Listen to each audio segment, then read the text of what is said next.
So you, Pearl Harbor must have had an impact on you. At the age of 14, it must have had an impact. Talk about that a little bit. I did not know where Pearl Harbor was, Frank. I did not know at that time where Pearl Harbor or nothing about it. Like I said a while ago, best I could think of is there'd been a Pearl Harbor girl attacked. What do you mean by that? Well, I did not know where Pearl Harbor was or nothing about Pearl Harbor at that time.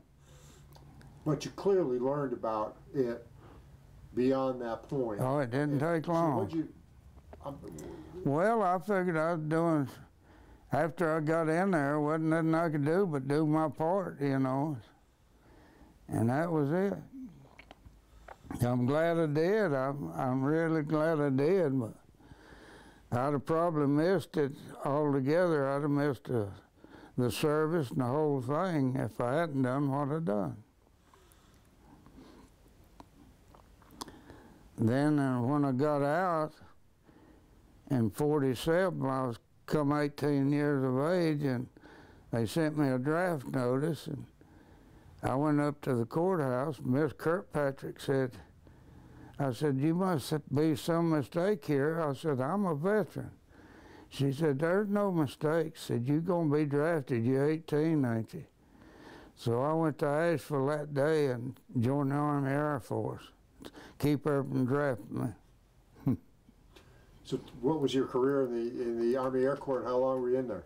I was in there from 47 to 49, and I went to Keeslerville, Mississippi at Biloxi. Went through training. I took a bunch through training because I didn't have to take it with my Navy training. And then they sent me to, I'll tell you in a minute, down in Georgia. I was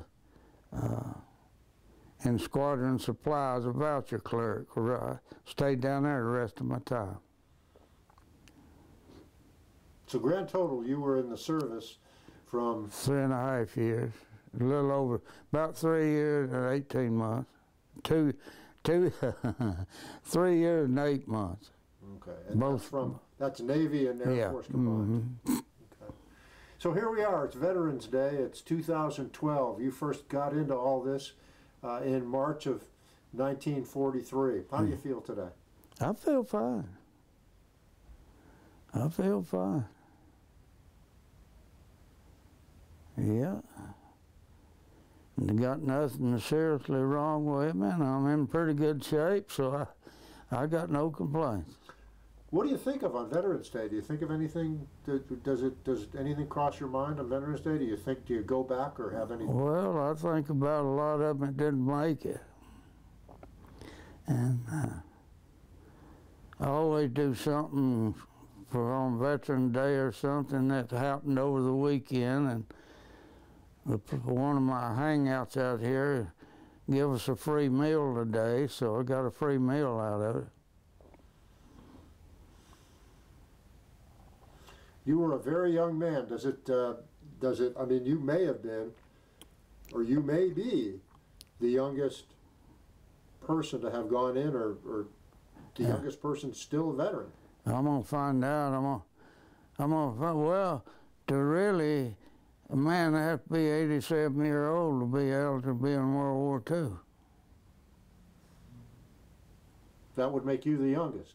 Well, I'd say I'm pretty close to it. I'm gonna get my buddy Alan Maynard. He's a veterans representative here in the county.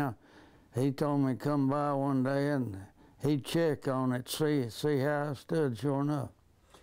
So you see all these people in all these different parades and on television or whatever, and they're veterans, they're survivors, they're still around from World War II. Does it make you feel like a kid? Well, no, I just say, well, I'm one of them, you know, and that's about it.